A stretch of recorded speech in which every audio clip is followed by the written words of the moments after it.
A'udzubillahi minasyaitonirrajim. Bismillahirrahmanirrahim. Allahumma shrahli sodri wa yassirli amri wahlul 'uqdatam min lisani yafqahu qawli.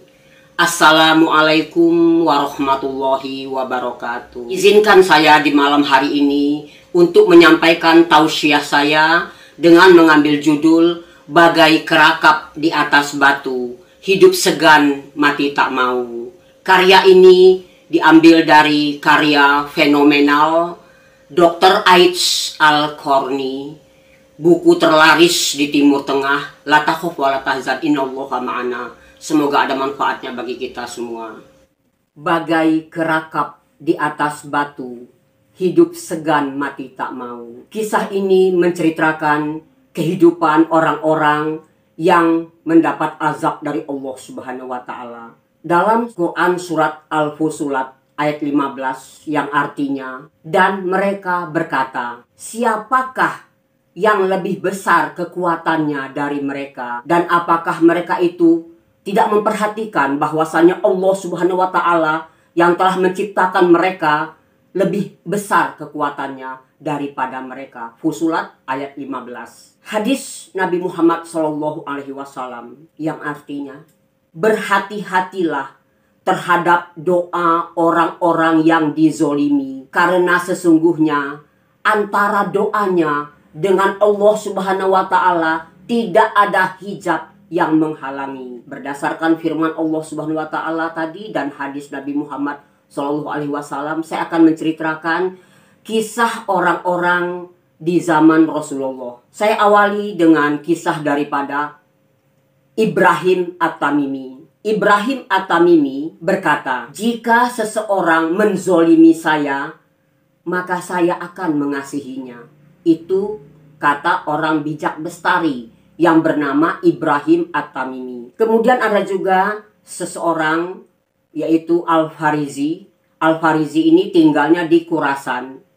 Ia seorang saudagar yang kaya raya, yang hartawan, yang dermawan. Ia selalu menolong orang-orang yang susah. Pada suatu hari, para hadirin sekalian, ia kehilangan uang dirhamnya. Karena kehilangan uang dirhamnya itu, ia menangis terus. Datanglah sahabatnya yang bernama Al-Fudail. Al-Fudail bertanya kepada Al-Farizi tadi, wahai sahabatku, mengapa kau terus menangis? Kau kehilangan uang dirhammu, padahal kau kaya raya, mengapa kau menangis? Wahai sahabatku Al-Fudail, yang kutangisi ini bukan kehilangan uang dirhamku. Hartaku banyak berlimpah ruah. Yang aku tangisi adalah aku ingat nanti pada suatu masa setelah hari kiamat, aku akan dikumpulkan dengan pencuri itu oleh Allah Subhanahu wa Ta'ala. Dan aku kasihan melihat penderitaan dia, melihat siksa azab yang akan ia rasakan. Jadi itu yang ia pikirkan. Bukan ia memikirkan uang dirhamnya, bukan. Tapi kasihan kepada pencuri. Mana ada orang seperti ini di zaman sekarang. Pencuri yang dipikirkannya dia menangis. Kemudian para hadirin sekalian, yang ketiga adalah ulama salaf. Ada seorang ulama salaf. Ia dicaci, dimaki, dicerca, dihina, dihujat oleh seseorang. Maka orang itu menyampaikanlah kepada ulama salaf ini. Dikatakannya bahwasanya, wahai bapak ulama, kamu dihujat, digigit-gigit-gigitan, diadu domba oleh orang itu. Apa yang dilakukan oleh ulama salaf ini, para hadirin sekalian? Ia justru memberi hadiah. Hadiahnya berupa kurma. Ia berikan kurma itu kepada orang yang menghina dan mengejeknya. Dikatakannya, saya berterima kasih kepada dia karena dia sudah berbuat baik kepada saya. Loh, mengapa? Kok begitu? Seharusnya kamu marah, kamu hujat lagi dia, bila perlu kamu tinju dia. Tidak. Saya berterima kasih kepada dia karena dia telah berbuat kebajikan kepada saya. Semua amal ibadah dia berikan kepada saya, dan semua dosa saya diambil olehnya. Dia berbuat baik kepada saya, karena itu saya beri hadiah berupa kurma. 3, para hadirin sekalian, contoh orang-orang yang dihina, dihujat, tapi dia memaafkan. Ini kisahnya orang yang hatinya baik, karena dihujat hanya kolbunya dihina. Tapi bagaimana halnya dengan kalau sudah fisik? para hadirin sekalian, jasmaninya yang disiksa. Apa yang akan dilakukan? Ahmad bin Hanbal mendoakan Ahmad bin Abi Duwad. Karena Ahmad bin Abi Duwad ini adalah provokator yang selalu menyiksa Ahmad bin Hanbal ini. Dia provokatornya, dia ajak kawan-kawannya untuk menyiksa. Karena pada zaman itu umat Islam, kaum muslimin dianiaya, disiksa tanpa perikemanusiaan. Maka Ahmad bin Abi Duwad tadi didoakan oleh Ahmad bin Hanbal. Ahmad bin Hanbal percaya, yakin kepada Allah Subhanahu wa taala bahwasanya Allah Subhanahu wa taala itu lebih dekat ke hatinya daripada urat lehernya. Ud'uni astajib lakum, mintalah kepadaku, firman Allah, niscaya akan aku kabulkan segala permintaanmu itu. Maka dia berdoa, ditasdikkannya dalam hati, diikrarkannya dengan lidah pelan-pelan, dia berdoa kepada Allah, maka Allah mengabulkan doanya. Seperti saya katakan di hadis tadi, hati-hatilah terhadap doa orang yang dizolimi, karena antara doanya itu dengan Allah Subhanahu wa taala tidak ada hijab yang menghalangi. Makbul para hadirin sekalian. Ahmad bin Abi Duwad tubuhnya mati sebelah. Ketika ditanya oleh orang-orang, mengapa kau mengalami hal seperti ini? Maka berceritalah Ahmad bin Abi Duwad itu, kalau tubuh saya sebelah kanan ini yang hidup ini dihinggapi oleh seekor lalat, maka saya merasakan sakit yang luar biasa. Seperti dunia ini kiamat dan saya dibangkitkan dari alam kubur. Akan tetapi katanya, kalau tubuh saya sebelah kiri ini, walaupun digergaji nggak ada rasa, karena sudah mati. Sudah mati tubuh saya sebelah. Nah, itu dikabulkan oleh Allah doa dari Ahmad bin Hanbal tadi. Ahmad bin Hanbal mendoakan dua orang. Yang pertama tadi adalah Ahmad bin Abi Duwad, ya, sehingga tubuhnya mati sebelah. Yang kedua adalah Menteri Ibnu Zayyad. Menteri Ibnu Zayyad ini menyiksa, menganiaya sepuas hatinya kaum muslimin yang dari golongan menengah ke bawah. Sepuasnya ia menganiaya, menyiksa. Dilihat oleh mata kepala daripada Ahmad bin Hanbal ini.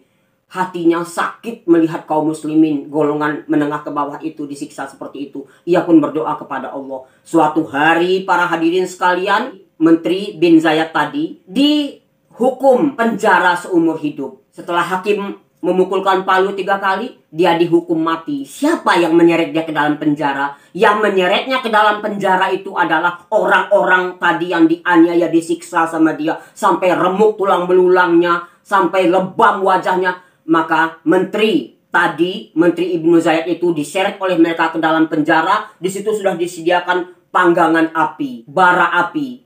Kalau kita zaman dulu kalau gosok itu kan arang itu dibakar. Nah seperti itulah disiapkan oleh orang-orang itu. Dipangganglah menteri tadi dan kepalanya dipaku oleh mereka. Dendam mereka tak terkira. Karena mereka dianiaya, disiksa sampai mereka tidak berdaya lagi. Kemudian yang ketiga, ini adalah seseorang namanya juga udah salah. Jadi kelakuannya pasti salah. Salah Nasr. Salah Nasr adalah Panglima Perang Abdul Nasr. Satu di antara sekian banyaknya orang yang selalu berbuat zolim di muka bumi ini. Di akhir hayatnya para hadirin sekalian, ia menderita 10 macam penyakit komplikasi. 10 macam yang diderita oleh dia. Begitu sakitnya, penyakitnya, semua alat medis, tenaga medis tidak bisa lagi mengobatinya. Bayangkan para hadirin sekalian, di dalam penjara, satu penyakit saja sudah tidak kuat orang itu menahannya. Apalagi 10 macam penyakit. Ia berada di dalam penjara. Ia merasakan sakit yang luar biasa. Saya pernah bezuk seseorang, seluruh tubuhnya itu penuh tato. Ia sakit gigi. Dia merasakan seolah-olah itu dunia kiamat sakitnya tuh. Luar biasa. Hanya sakit gigi. Apalagi ini 10 macam penyakit, komplikasi, penyakit kronis menahun, dan tidak sembuh-sembuh. Akhirnya ia mati mengenaskan di dalam penjara. Itu nasib daripada salah Nasr tadi ya. Panglima Perang Abdul Nasr. Ini yang terakhir kisahnya. Kisah yang belum pernah terjadi sejak dari Nabi Adam alaihissalam sampai Nabi Muhammad sallallahu alaihi wasallam. Fir'aun dia mengaku dirinya Tuhan. Musailamah dia mengaku dia dirinya Nabi. Tapi yang satu ini para hadirin sekalian, Hamzah, bukan pamannya Rasulullah yang meninggal di Bukit Uhud, bukan. Hamzah ini orangnya betul-betul sangat sadis. Dia, Hamzah ini, di dalam penjara, ini dia menganiaya, menyiksa orang-orang kaum muslimin. Dia siksa, tentunya kaum muslimin ini, karena disiksa, dipukul, tentunya dia merintih. Ya Allah, sakit. Ya Allah, ampun, sakit ya Allah. Setelah puas Hamzah ini tadi menyiksa kaum muslimin, Hamzah ini pun pergilah dia ke Iskandariah dalam usaha usaha bisnisnya. Di tengah perjalanan para hadirin sekalian, mobil yang ia tumpangi, di tengah perjalanan mobilnya itu tadi ditabrak oleh truk fuso bermuatan besi. Bayangkan mobil sekecil itu ditabrak oleh truk fuso bermuatan besi semua. Mati di tempat Hamzah ini. Kepalanya sampai ke perutnya tertusuk besi. Jadi besi itu tertusuk dari kepalanya sampai ke perutnya. Ia mati mengenaskan, hanya sebagian kecil saja tubuhnya itu yang bisa dikeluarkan dari dalam mobil kecil tadi. Itulah azab bagi orang-orang yang menantang Allah. Belum pernah terjadi, saya katakan, dari zaman Nabi Adam alaihissalam, Adam, Idris, Nuh dan sebagainya, sampai Nabi Muhammad sallallahu alaihi wasallam, orang yang menantang Tuhan. Kalau yang fisik tadi, doa orang itu langsung diijabah Allah. Kalau yang tadi istilahnya itu, kata-katanya itu, yang hanya mulut yang diinikan, yang disakiti, cerca dan sebagainya, itu semuanya itu, kalau hal itu terjadi kepada kita umumnya, maka lebih baik sebelum kita menghembuskan nafas kita yang terakhir, kita temui orang yang kita zolimi tersebut. Malu kita mengungkapkannya, lebih malu lagi di hadapan Allah nanti. Lebih baik sebelum ajal menjelang, sebelum malaikat Ijrail mencabut nyawa kita, kalau kita merasa pernah menzolimi seseorang, datanglah kepada orang itu, minta maaflah, sentuh hatinya, pegang di dekat dadanya sebelah kiri ini, maafkan aku karena aku telah melakukan bla bla bla bla bla. Katakan demikian. Jadi andai kata orang ini tidak memaafkan, itu sudah tidak masalah lagi. Yang bersangkutan sudah tidak berdosa lagi. Tetapi kalau dengan Allah kita berdosa, kita cukup minta maaf kepada Allah, minta ampun. Kita berzikir dan sebagainya. Tapi kalau dengan manusia, harus diselesaikan di dunia ini. Jadi kepada para pemirsa yang merasa pernah menzolimi seseorang, haruslah minta maaf kepada orang yang bersangkutan sebelum ajal menjelang.